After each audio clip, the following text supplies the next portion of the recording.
文化新眼界，嘉义市228纪念文教基金会即马当咧举办228 74周年的展览，公开嘉义地区伫咧228事件当中，和政府要求爱自新自修的名单，而且佫邀请白色恐怖的受难者佮一生的后生，佮应该来现场分享。壁图顶面满满的名单，除了记录因的年岁、地址，佮有当初伫228事件当中所做的代志。总共有387人，就是228事件当中，嘉义地区和政府要求自新自首的名单。这内底嘛，真有可能是后来白色恐怖的受害者。因祖祖部队想要伫228的时，一方面会来保护着台南的县的县长严国清，一面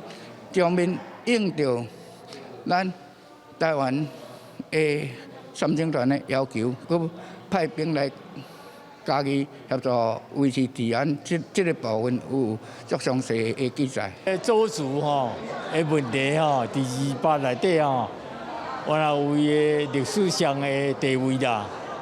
大家对这我们了解有限啦，这是实际上原来有当时爱出挂册还是啥。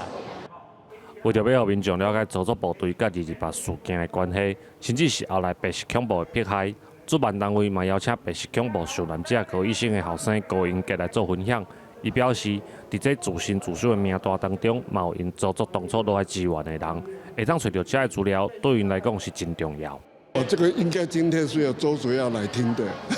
为什么？因为这里面的，我刚才看了一下，就很多事情周主自己也并不了解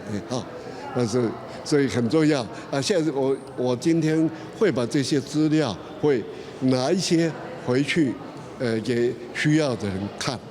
当然这是过去国民党的独裁，过去国民党的专制。因为即摆是民主社会，民主国家民主社会唔望台湾莫阁有即个发生即个代志，记迄个历史上的迄个教训呢。这届活动是配合国家人权博物馆第228事件74周年的系列活动，除了要找出更较侪当初和政府暗藏的真相，嘛希望会当害受难者甲因的家属清白。记者林慧婷，嘉义报道。